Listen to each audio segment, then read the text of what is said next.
It has happened! The Russian front has collapsed. Donbass and Crimea are returning. A nightmare for the Kremlin. Europe is funding the offensive. Brussels is pouring more than 30 billion euros into the breakthrough. Russia's southern front has been completely breached. More than 4 million shells are already at the front line. European factories are working for Ukraine's victory.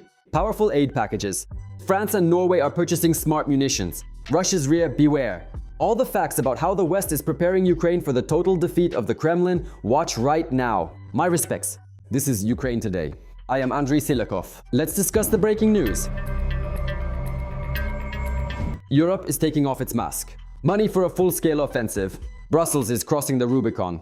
The West is no longer paying just for passive defense. Defensive systems only stabilize positions. That's why Europe is now officially and systematically funding Ukraine's offensive power. There is only one goal: to clear the occupied Donbass and Crimea. Billions to defeat Putin. The EU is taking the lead. Europe has firmly taken over military sponsorship from the US. Against the backdrop of a modest 400 million euros from Washington, this year Brussels has poured a staggering 34.5 billion in support of the Ukrainian armed forces. And that's just direct support, not counting other programs. In 2022, EU institutions already accounted for about 50% of all financial and humanitarian aid provided by European donors. This share has gradually and steadily increased over a significant period of time, thanks to the strategic launch of major European Union financial instruments, such as the Ukraine Facility, under which the European Union successfully allocated a total of 34.5 billion euros by the end of 2025, as well as the ERA loan mechanism, through which 18.1 billion euros were provided directly from the interest income generated by frozen Russian assets. Massive aid for weapons. In addition to this, a colossal preferential loan of 90 billion euros has been opened. Of this, 60 billion will go exclusively to meet the Ukrainian army's offensive defense needs. The European defense industry is now working in close ironclad cooperation with Kyiv. Just now, I signed a loan in support of Ukraine in the amount of 90 billion euros on behalf of the European Parliament, to ensure the uninterrupted operation of key government services, to preserve Ukraine's strong defense, to protect our shared security and freedom, to achieve a genuine and lasting peace, and to secure Ukraine's future in Europe. Aerial bombs for scorching the rear. France and Norway are involved. European money is already at work. Paris and Oslo have struck a deal, allocating $460 million for the direct purchase of smart aerial bombs for the Ukrainian Air Force. The projects provided for in this agreement address Ukraine's most important priorities and were determined as a result of close dialogue with the Ministry of Defense of Ukraine. The projects defined in this agreement will deliver a rapid effect for Ukraine. Breaking through defensive lines, this is a powerful air-to-ground weapon created specifically for offensive operations. French glide bombs will pierce through air defenses and reduce enemy command posts and logistics deep behind the front lines to dust. This is an air-to-ground weapon, highly versatile precision-guided glide bombs, launched from various types of modern combat aircraft, which are actively being utilized in service by Ukraine. Ukraine already has positive experience using this weapon. Right now, we are providing Ukraine with exactly the weapons it requested. But there's more to come. More than 4 million shells. The conveyor belt of death is running. The West's old stockpiles are depleted, so the Allies have switched to a produce specifically for Ukraine model. The legendary Czech initiative has already delivered an astronomical 4.4 million large-caliber shells to the Ukrainian armed forces. If we look at the period since the initiative was created, it has brought about 4.4 million units of large-caliber ammunition to Ukraine. Just last year alone, that number was about 2 million. Without this supply of ammunition, the armed forces of Ukraine would not have been able to conduct an effective defense. After all, if you don't have a secure and reliable supply of ammunition, you can't effectively plan your defense. Production is running at full capacity. The shell shortage is over. The conveyor belt of death for the occupiers doesn't stop for a single minute. Partner countries have already financed the purchase of another 760,000 powerful 155mm and 152mm artillery gifts for this year. The fiery barrage will only intensify. The investments are hitting the mark. The southern flag has been torn to shreds. And these European billions are already delivering phenomenal results on the battlefield. Months of Russian assaults were ground to dust in just 3 days on the Alexandrovsk direction. 400 square kilometers and 8 villages. This is a historic success for the Ukrainian armed forces. Commander-in-Chief Oleksandr Syrskyi officially confirmed that Ukrainian paratroopers broke through Russia's layered defenses. The enemy is fleeing, losing their front lines. 8 settlements have been liberated and 400 square kilometers of our land have been reclaimed. But our soldiers are not only holding the defense, they are also successfully conducting offensive operations. Since the end of January this year, in the Alexandrovsk direction, the grouping of airborne assault troops and adjacent units have regained control over 400 square kilometers of territory and 8 settlements. The occupiers despair. Failures on all fronts. The occupiers in agony are banging their heads against the Ukrainian defense. They are grinding down their assault groups near Lyman, Novoselivka, Katerny, and are pushing towards Sloviansk, Zakitne, and Privolye. But all their attacks are being repelled by our soldiers. And in the Pokrovske and Kostiantynivka directions, the enemy is burning through its reserves in urban combat. Attempts to break through into the Dnipropetrovsk and Zaporizhzhia regions are resulting in catastrophic losses for them. Our advances only confirm this. Near Zlatopil in the Zaporizhzhia region, an enemy supply depot was precisely destroyed, and a drone command post in Poltavka was reduced to dust. And in Donbass, near Rodinske, the Ukrainian armed forces struck a large concentration of enemy personnel. The aggressor's offensive potential is being ground to dust.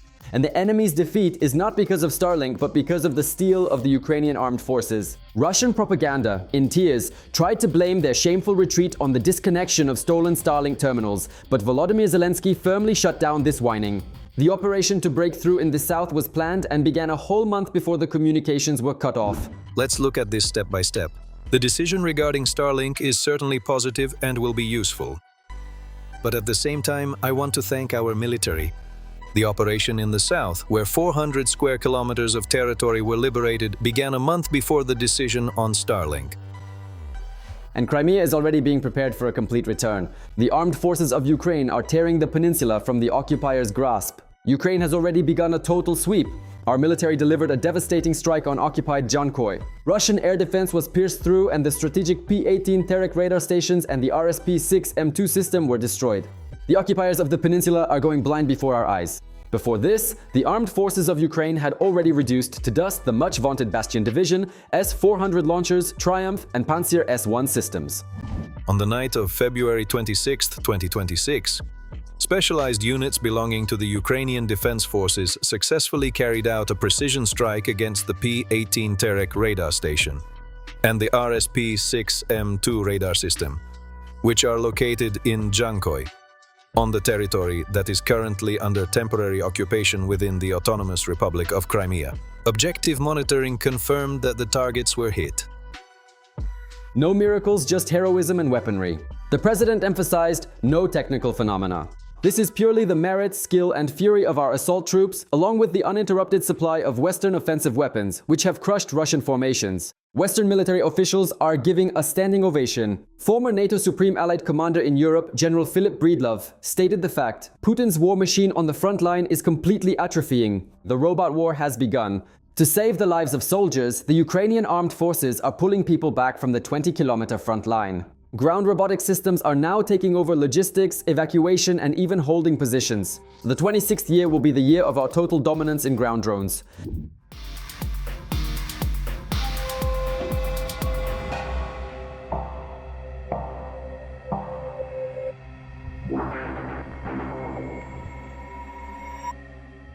Artificial intelligence. Autonomous killers. Defense Minister Mikhailo Fedorov stated directly, "We are moving toward full autonomy."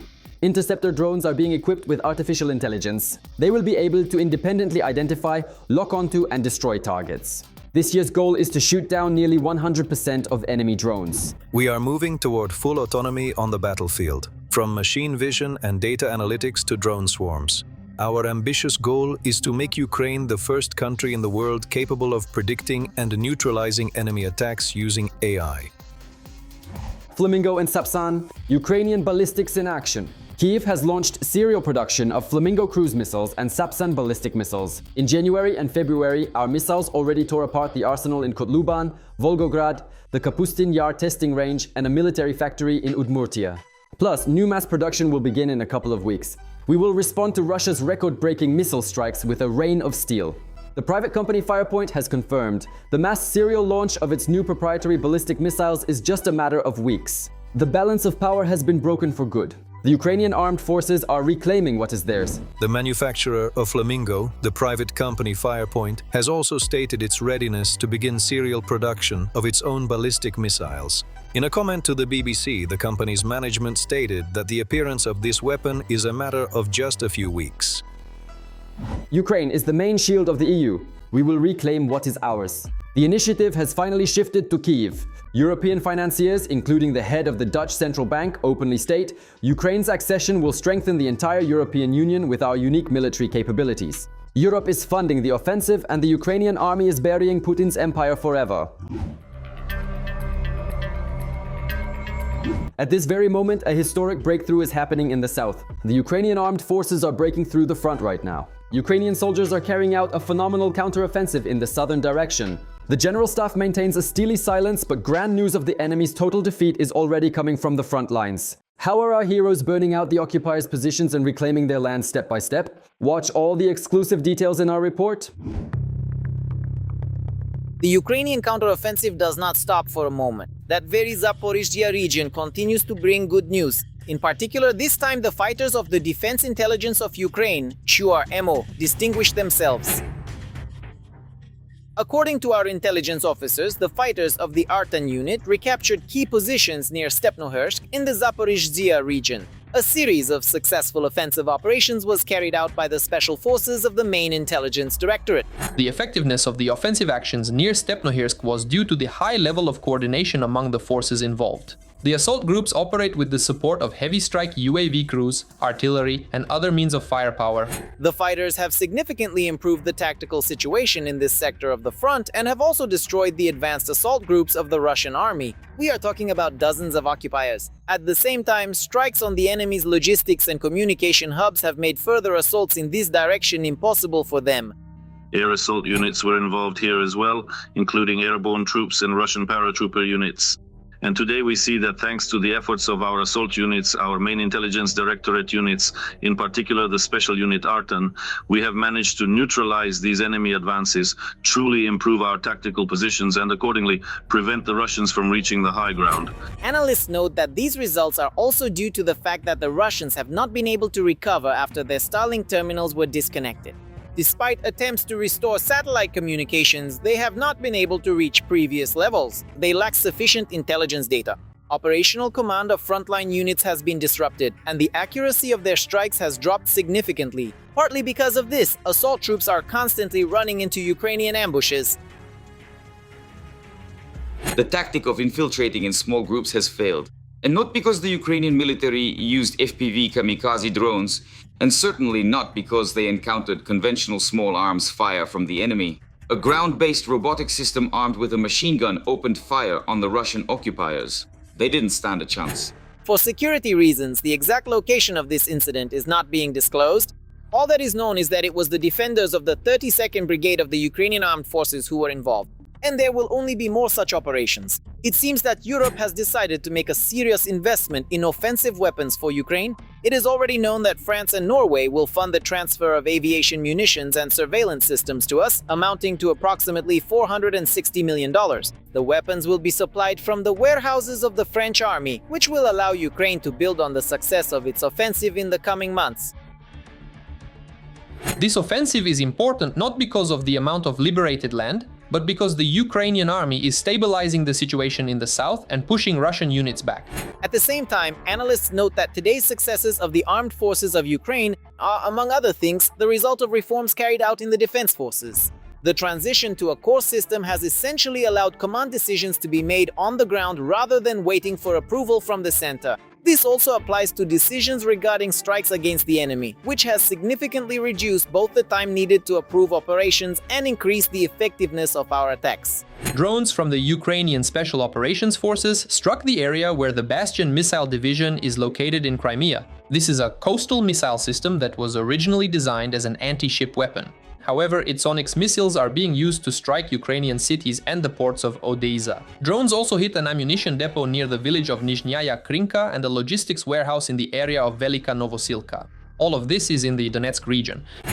As for the Ukrainian counteroffensive itself, the command reports that it is already disrupting the Kremlin's plans for 2026. To support the retreating forces from Zaporizhzhia, Russia is redeploying reserves that it had kept for the spring and summer of this year. Moreover, the only result this brings is an increase in losses among the occupiers. It is obvious that the deadlines for the Zaporizhzhia front for the offensive on the city of Zaporizhzhia will not only be adjusted by the enemy today, but accordingly the enemy will probably be forced to change its plans because it has been pushed back from all the positions it tried to fortify. The General Staff also notes that they report the situation at the front with a deliberate delay, so as not to disrupt the operations of the defense forces. And since the rhetoric of our military does not change, we can confidently say the armed forces of Ukraine have clearly advanced further than has been officially stated. And what do you think about these events? Write to me in the comments. Don't forget to like and share this video. Stay with us because it only gets more interesting from here.